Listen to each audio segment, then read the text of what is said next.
Tempering my resolve. J.R.Taylor worked so well for me that after high school I enlisted in the U.S. Marine Corps. The timing could not have been more perfect.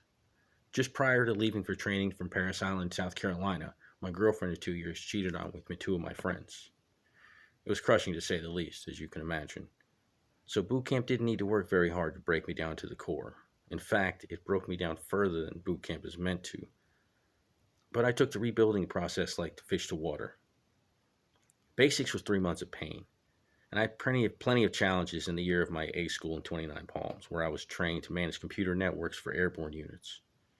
Yet nothing compared to the 4-year boot on my throat that came in the form of my direct chain of command once I reached the Fleet Marine Force. I wanted to enlist in the infantry, but certain powers that be convinced me otherwise.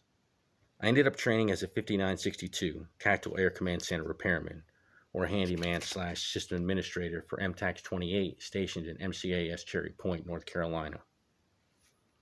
I'd enlisted because of films like Heartbreak Ridge and Full Metal Jacket, then found myself remanded behind a computer in the air wing. Basically, I was one of the IT guys that managed the computer networks for the center where the general fought the air war in wartime. It was certainly an important job in its way, but it was hard to feel like I was putting my life on the line for my country when I was sitting behind a computer terminal. I wanted to get out as soon as I got in. Unfortunately, the whole Marine Corps had only about 15% of the 5962s they needed. This and the money they spent training me made transfers into another role difficult to get. So I was stuck in my computer job. The only escape I could find was as Marine Security Guard, MSG duty. These were the Marines who were detailed to guard America's embassies around the world. My roommate and I both let our command know that we were going to submit applications for MSG duty. Just before we were going to submit our paperwork, we were both taken aside by our gunnery sergeant. He began to counsel us about what we were doing. It seemed we got two different messages, as my roommate withdrew his application and I did not. Leaders in the armed forces don't generally take nicely to people taking their own initiative, or at least not in the Marine Corps Air Wing. From that point on, my command had marked me. They began to barrage me with an avalanche of negative administrative marks, or page 11s, in my service record book. My first one, I remember, was too much Rambo motivation. Another read, likes to play soldier.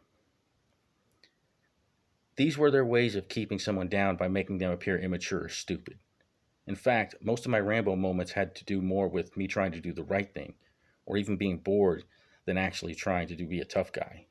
For instance, one of my first operations was weapons and tactic instruction aboard MCAS Yuma, Arizona. During boot camp and A school, we were told that we had to wear full war gear for these kinds of operations. So the morning of, I got my load-bearing vest, canteen, med packs, camouflage paint. Turned out the officer in charge didn't want to wear all her gear, so she was worried if her commanding officer saw me, he'd make her wear hers and follow suit. So I got screamed at and sent back to change and then called Rambo. It was a whole thing. Ironically, I received a page 11 for not wearing my helmet while sitting in a Humvee during off hours of an exercise. This is how the armed forces aren't truly about rules. People in our power can put the screws on you if they want to. The thing about MSG duty was it was spit and polish, not just in appearance but on paper as well. My command was shutting my door on the escape hatch, and there was nothing I could do about it. Incidentally, during this period I upgraded my hammer, Simon. One day I was working on a general purpose tent using a large wooden sledgehammer, the kind you wield at a fair to test your strength. I liked the feel of it, and I guess I needed something concrete to help me resist my command's punishments, because at the end of the operation, as we packed up our gear away, I held onto the hammer and brought it back with me. I named it the TBC hammer for the name of a social group a few of us Marines created and were a part of.